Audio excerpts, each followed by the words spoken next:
Right then, have I told you the story of how I ended up with a cedar strip canoe? I know I haven't, but I'm sure you're wondering. Yes, so we need to cast our minds back to 2014. It was just after Christmas, and probably like most people, I was full of Christmas cheer and food and tucker and feeling pretty lazy, as you do, sitting down for the following week or two, watching whatever happened to be on TV at the time, which is obviously so exciting it's completely escaped me. So yeah, that was pretty boring. So anyway, I'm a self-employed builder, work by myself, and especially around about that time, insanely busy. And 10, 11-hour days were not uncommon, and often some Saturdays as well. So didn't leave me a great deal of spare time.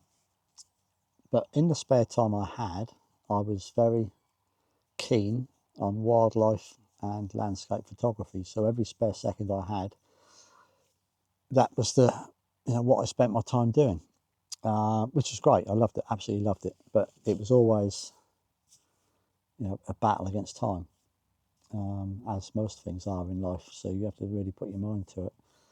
But anyway, as I was sitting on the settee, I don't know whether anything triggered my mind on the program, but I got into my head that I rather fancied having a canoe. Mainly, I suppose, it was so I could get closer to the wildlife and maybe access areas like this, where there's fewer people, and and get some better wildlife shots. So that was the driver behind it all. And I don't normally wait too long from having an idea to actually getting stuck into it. So I'm pretty single-minded in that respect. In fact, depending on who you speak to, words like self-centered, obsessed, selfish will probably all come out in the conversation, but that's another story.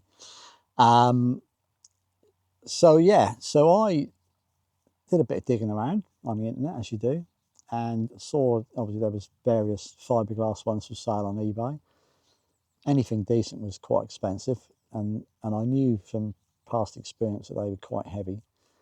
I looked at some others which were plans for plywood. You could build them out of plywood, but none of those really sort of floated my boat, really. I am by nature somebody who really likes to push the limits and get stuck into things and never take the easy road.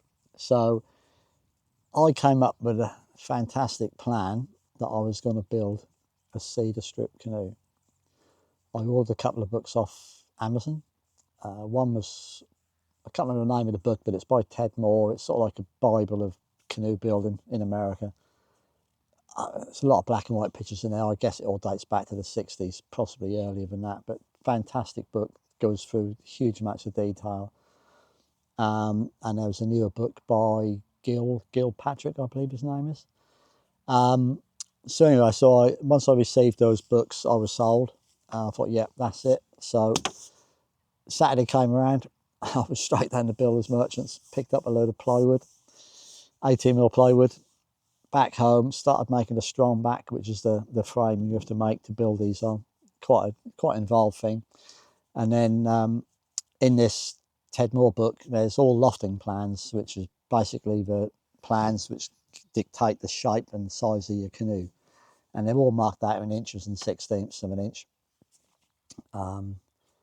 Obviously, if you're not prehistoric, you probably don't know what inches and all that is, but you'll have to look it up on the internet.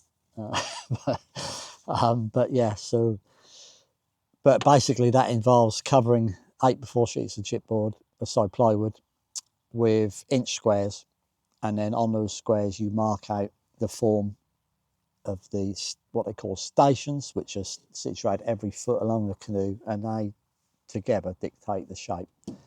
Now this canoe, there's loads of canoes in that book, but this one is what they call a Prospector, 16'9" Prospector. And this is always the canoe that I always fancied, this shape, you know, be open canoe, you know, like Indian sort of beaver trapper style. And that's exactly what this is. So I mean, this space in the middle is quite wide. You can pile this full of gear.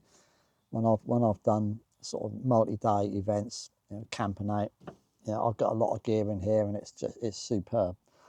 So it is a fantastic canoe. I'm so been thrilled with it from obviously when I built it. Now it's nearly 11 years ago, so I'm still thrilled with it 11 years later. But when I first built it, I was more than thrilled. I was beside myself really, because it did turn out to be quite a lovely thing. Although it's, you know, it's showing a bit of age now.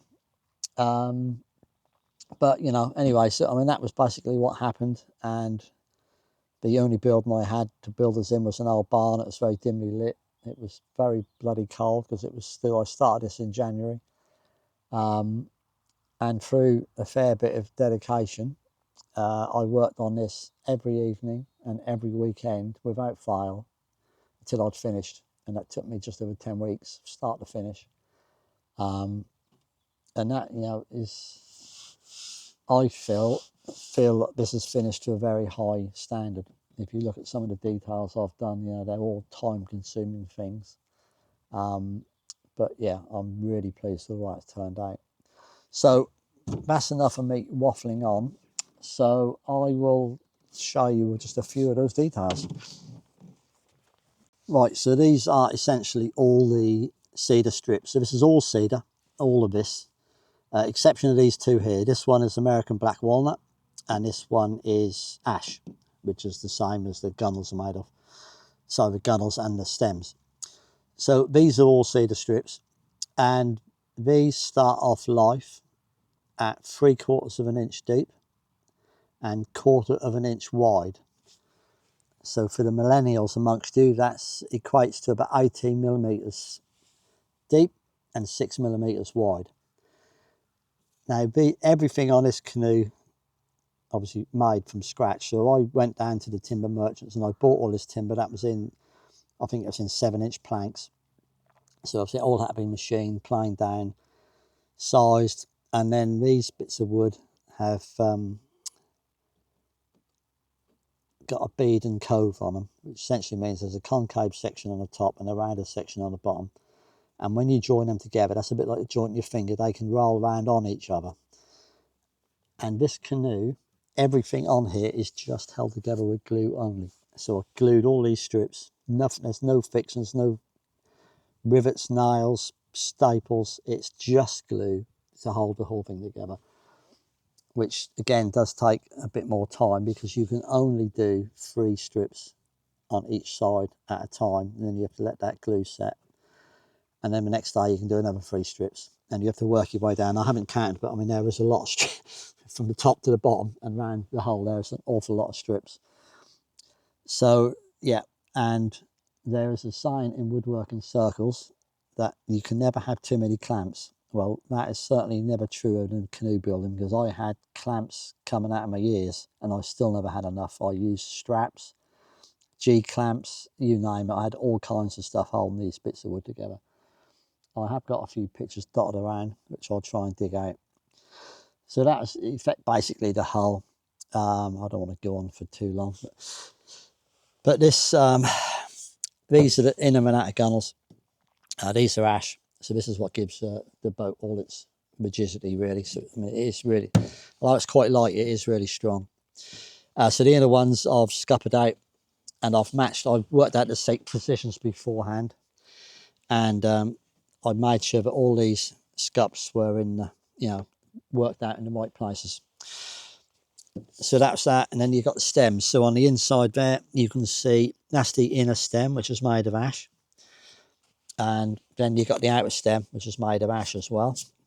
And if you can see that there's 3 sections of timber on the inner and 3 sections on the outer.